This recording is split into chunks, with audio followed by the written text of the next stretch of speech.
Wesley గారు మనం Halloween celebrate చేయొచ్చు అని. ఇండియాలో పెద్ద పాపులర్ కాదు, కానీ పాశ్చాత్య దేశాల్లో హ్యాలోవీన్ అనే ఒక నైట్ లేదా ఒక పండుగ చాలామంది చేస్తూ ఉంటారు.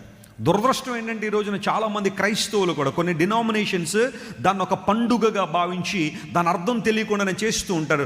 They are celebrating the darkness. Nothing but celebrating darkness is Halloween. తెలియదు కొంతమందికి అది ఎందుకు చేస్తారో, దాని వెనకాలన్న ఉద్దేశాలు ఏంటో తెలియకుండా గుడ్డెద్దు చేలో పడితే అది ఎలా మేస్తే అలా మేలేసేసి చూసారో అలా కొంతమంది ఎవరినో చూసి వాతలు పెట్టుకుంటూ ఉంటారు. ఇళ్ల ముందు స్కెలిటన్ బొమ్మలు పెట్టుకుంటారు, కొంతమంది గుమ్మడికాయలు వేలాడదీస్తుంటారు, పంప్కిన్స్ ఇవన్నీ వేలాడదీస్తూ ఉంటారు. ఇలాంటి ఎన్నెన్నో కార్యక్రమాలు జరుగుతూ ఉంటాయి. కొంతమంది ఏదో అదో భక్తి ఒక ఫన్ అయిపోయింది ఈ రోజుల్లో చాలామందికి. నువ్వేదైనా చేస్తున్నావంటే దాని పరమార్థం ఏంటి, దాని వెనకాల అర్థం ఏంటో తెలుసుకుని కదా చేయాలా. Don't celebrate darkness my friend when God call you in to light. దేవుడిని వెలుగులోనికి తీసుకొచ్చినప్పుడు నువ్వు మరలా చీకటి సంబంధన కార్యక్రమాలు చేయడానికి వీల్లేదో. You are called to be his house. నువ్వు దేవుని బిడ్డగా, దేవుని గృహంగా ఉండడానికి పిలువబడ్డావు కనుక, వెలుగులో నడిచే వ్యక్తిగా ఉన్నావు కాబట్టి చీకటితోనో చీకటి కార్యాలతోనో ఇక దేవుని బిడ్డలకి ఏమీ లేదు, సంబంధం లేదు. చీకటి సంబంధించిన కార్యాలు చాలా ఉన్నాయి. నేను మరలా అవన్నీ చెప్పి ఎవరినో బాధపెట్టన్న ఉద్దేశం కాదు, కానీ మీ ఇళ్లలో ఇలాంటి వస్తువులు కానీ ఇలాంటి పుస్తకాలు కానీ ఉంటే తీసి పడేసేయండి. మంత్రాలకు సంబంధించిన, మాంత్రిక శక్తులకు సంబంధించిన పుస్తకాలు ఏమైనా ఉంటే అర్జెంటుగా మీరు ఈ మెసేజ్ అయిపోయిన తర్వాత మీ ఇంట్లోంచి బయట పడేసేయండి. ఫన్గా కూడా ఉంచుకోవద్దు వాటిని మీ ఇళ్లలో.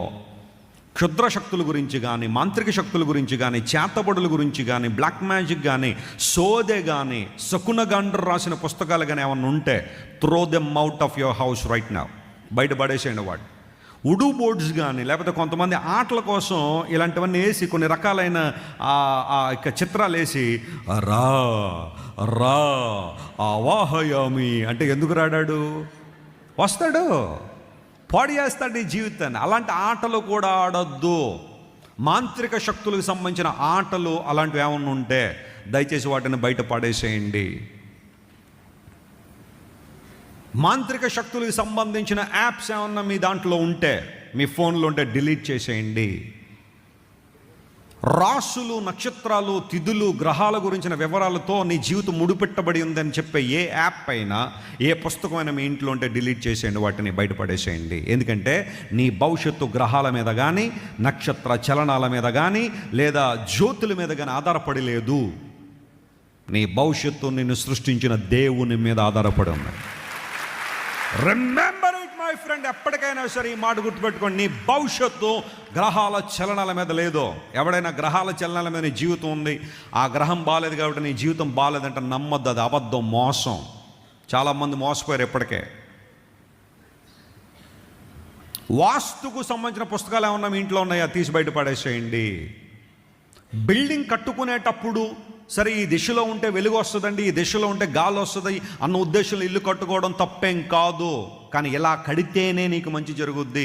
ఇలా ఉంది కాబట్టే రోగం వచ్చింది, ఇలా ఉంది కాబట్టే మీ ఆయన గారికి హార్ట్ అటాక్ వచ్చింది, ఇలా ఉంది కాబట్టే మీ కుమారుడు సరిగా మాట వింటలేదు, కిటికీ అక్కడ ఉంది కాబట్టే, బాత్రూమ్ అక్కడ ఉంది కాబట్టే, అక్కడ హైట్ ఉంది కాబట్టే, ఇక్కడ ఈ వెయిట్ ఉంది కాబట్టి ఇలా జరిగిందని ఎవరైనా చెబుతున్నారంటే they are deviating your mind from God.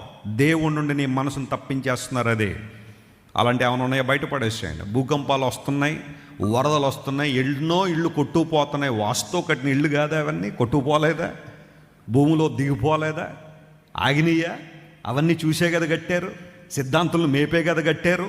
మరి అవన్నీ ఆగినయ్యా? లేదు కదా. జాగ్రత్తగా గమనించండి ప్రియులారా, దేవుని వాక్యాన్ని ప్రక్కన పెట్టే ఏ అంశమైనా సరే remove it from your life, because you don't belong to darkness. నువ్వు చీకటి సంబంధం కాదు. మనందరం ఎవరి సంబంధంలో?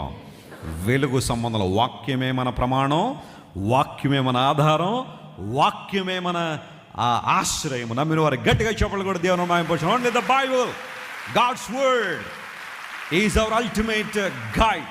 మన జీవితాల్లో దేవుని వాక్యమే అన్ని విషయాల్లో మనం నడిపించేదిగా ఉండాలి. Praise the Lord, hallelujah.